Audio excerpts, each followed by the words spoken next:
The US is sending a message to the Houthis in Yemen. Its air force just obliterated even more of the militant group's rebels, including some of its key leaders, in a series of strikes that have been happening since the middle of March. The US isn't going to stop anytime soon, as it devastates a group that has caused chaos in the Middle East for far too long. Several key Houthis, including the group's intelligence chief, are now dead. The Houthis class them as martyrs, and to the US, they're vital targets that will weaken the terrorist group forever. On April 13th, Al Jazeera reported on the latest series of airstrikes the US carried out in Yemen's Sennar province. Long a Houthi stronghold, the province was hit with an attack that Houthi media claims killed 6 people and injured dozens more. As is typical for these kinds of Houthi reports, the group made no mention of whether any of the dead were militants. Instead, it prefers to hide its losses while painting the US as an invading force that is killing scores of Yemeni civilians. Among the raids were a pair of strikes that targeted Al-Yatma and Al-Shaf districts, both of which are in northern Yemen. How did the US carry out these strikes? It's unknown at the moment, though it's possible that the US is bringing drones into play, having previously hit Yemen with aerial assaults from the fighter jets and bombers in a station in the Red Sea. Those aircrafts are being launched from the USS Harry S. Truman, which is being joined by the USS Carl Vinson. Both are aircraft carriers capable of holding up to 90 aircraft, meaning they represent a massive threat to the Houthi occupation of Yemen. Now, those carriers seem to be capable of carrying drones. At least that's the impression from a separate Houthi report, which claims that the group managed to destroy an MQ-9 drone using one of its surface-to-air missiles during the latest round of strikes. The MQ-9, which is also known as the Reaper, is primarily a reconnaissance drone, according to the US Air Force website. However, it can be used to conduct dynamic execution on targets, and it packs an impressive amount of firepower. The drones are usually deployed in groups of 4, with each aircraft having sensors and a ground control station that's manned by a pilot and sensor operator. The drones weigh 4,900 pounds, though they have a maximum takeoff weight of 10,500 pounds. In other words, they can be loaded with 5,600 pounds of weaponry and fuel. The latter allows the MQ-9 to travel for up to 1,150 miles, which is more than enough to take off from an aircraft carrier stationed in the Red Sea, strike Yemen, and come back to base. As for weapons, MQ-9s are equipped with a combination of missiles and bombs that make them terrifying prospects to face in the air. These include AGM-114 Hellfire missiles, the GBU-38 Joint Direct Attack munitions, which are essentially precise glide bombs, and the GBU-12 Paveway 2. Add the GBU-54 Laser Joint Direct Attack munitions and the GBU-49 Enhanced Paveway 2 to that arsenal, and that's a loadout that carries some serious destructive force. The Houthis managed to shoot down one of these drones. Given that a single unit includes 4 of the unmanned aerial vehicles, there's a good chance that those left behind carried out at least some of the strikes Al Jazeera reported. The airstrike is the latest in a series that the US has been carrying out daily against the Houthis in Yemen since March 15. Those strikes have killed dozens of people already, Al Jazeera says, in addition to taking out key military sites and Houthi militants. But why are these strikes happening? It all comes down to the Houthis' actions in the Red Sea. When Israel declared war against Hamas in response to the October 2023 terrorist attacks, the Houthis decided they needed to do something to show solidarity with Hamas. Both are Iranian proxies, meaning they're loosely aligned. The Houthis' response to Israel's declaration of war was to start targeting commercial vessels in the Red Sea. As of April 2025, the Houthis have launched around 500 attacks on ships in the waterway, along with the Gulf of Aden and the Arabian Sea, striking well over 100 ships. That's bad news, not only for the ships but for the Red Sea's reputation as a commercial shipping route. According to Crisis Group, around 12% of the world's maritime trade passes through the Red Sea via the Suez Canal, with 40% of that traffic being container ships. The Houthi strikes in the Red Sea were designed to disrupt this flow of commercial shipping, with the group claiming that it only targets ships that have ties to Israel. While that may not be accurate, there's no denying that the Houthi attacks have had an impact. Hundreds of ships are now avoiding the Red Sea, diverting their courses to sail around the southern tip of Africa instead. Therein lies another problem. Those diverted ships often add between 10 and 14 days to their journeys, causing massive delays in shipping and adding cost to sending goods from one area of the world to another. In particular, trade routes between Europe and Asia have been massively affected, with the diversions also leading to a 50% reduction in revenue for the Suez Canal. The US had already responded to these attacks in 2024. Working alongside the UK, the US launched 931 targeted airstrikes against Houthi positions between January 2024 and January 2025. Then those airstrikes stopped. Not because the US was successful in taking out the Houthis, the group continued targeting commercial ships throughout 2024. Instead, they stopped because Israel and Hamas negotiated a truce that saw each side cease its attacks on the other in January 2025. If that truce held, the Houthi attacks on the Red Sea would have stopped. It didn't hold. In March, Israel's Prime Minister Benjamin Netanyahu announced that he'd given the country's military orders to carry out strong action against Hamas after their apparent repeated refusal to release our hostages. The truce officially broke down on March 17, when Israel launched a new round of strikes. It never really stopped, according to the Hamas-run Ministry of Health in Gaza. The group says that Israeli strikes have killed 140 people during the truce, with the death rate rocketing up now that Israel is once again carrying out a full-blown campaign. That's why the Houthis have come back into play. When the truce broke down, the Houthis announced that they would resume their attacks in the Red Sea in support of Hamas. This time, the US wasn't messing around. Where the 2024 strikes conducted under former President Joe Biden targeted Houthi military sites, while generally avoiding specific strikes against the group's leadership. The current round of strikes under President Donald Trump has taken a different approach. They're more intense than ever before, with the US trying to follow a decapitation strategy. Take out the Houthi heads and the group will follow. That brings us to the latest round of airstrikes. They, along with those that came in the weeks prior, have obliterated some of the top commanders in the Houthi militant group, according to the Long War Journal. Along with those commanders are several mid-level military officers and potentially dozens of Houthi soldiers, all of whom have fallen victim to the latest US campaign. So, who are these commanders? It's often difficult to determine because the Houthis don't announce when their leaders have been killed by US airstrikes. They keep the deaths vague, aided in no small part by the US doing little to attempt to control the narrative over its strikes. However, there are hints according to the Long War Journal. Though the Houthis don't specifically say when their fighters are killed by US airstrikes, they do announce the deaths of key figures. And when those deaths are announced, they're always accompanied by the same phrase: martyred while performing his duty in defense of the homeland. That phrase can identify the Houthi commanders killed by America's airstrikes. And that's precisely what the Long War Journal did, leading to it identifying 3 Houthi leaders who the US has obliterated. First among them is Brigadier General Hamdan Naji Salah al-Jabali. There's not much known about this militant outside of the fact that the Houthi leader, Mahdi al-Mashat, sent a cable of condolences to the Brigadier General's family in the wake of his death.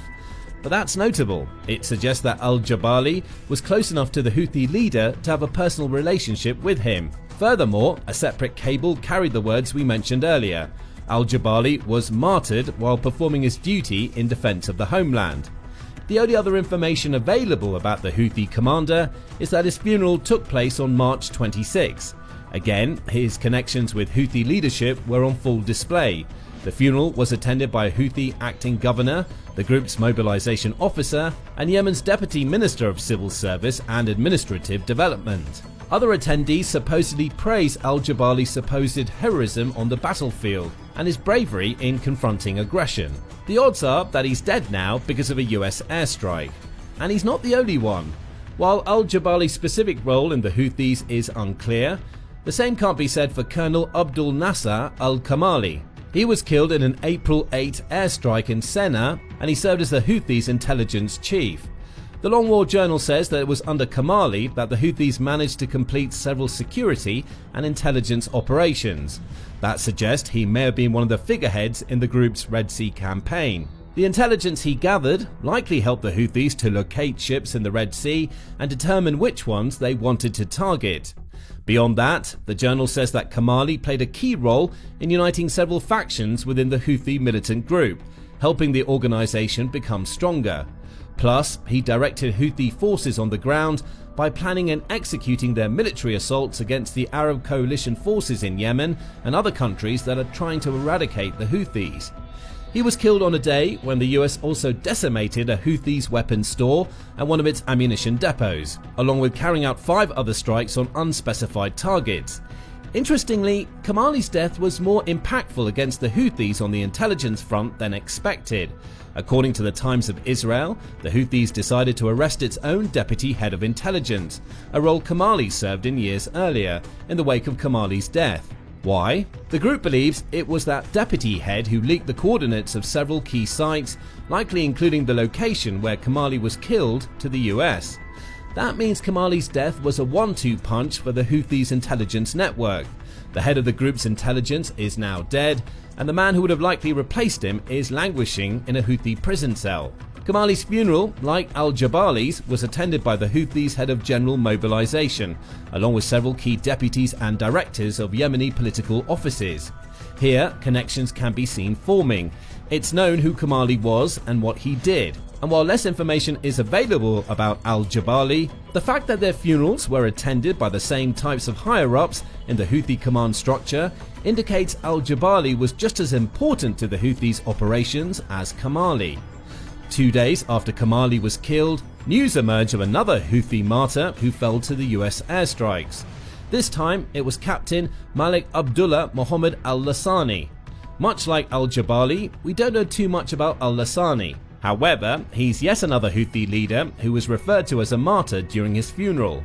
That same funeral also claimed that he died while performing his national duty in defense of the homeland and support for Gaza, confirming that he was indeed a member of the Houthis. The manner of his death wasn't shared, but by now it's obvious. Being referred to as a martyr means he was killed in battle.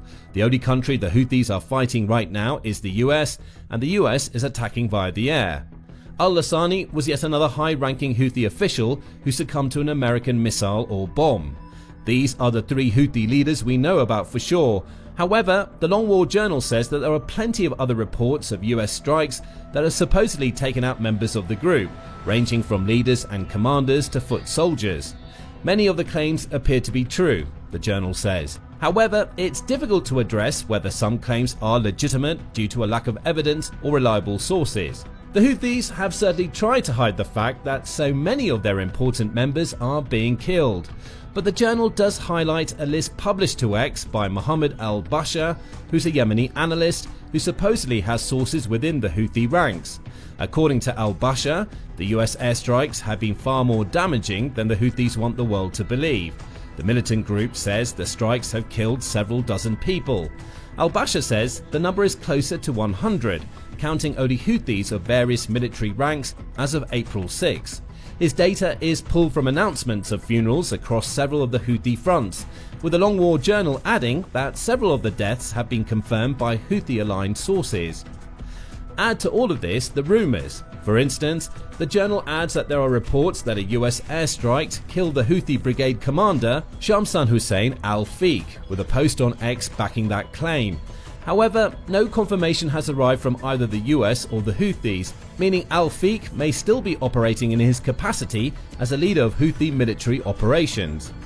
It all adds up to a confusing situation.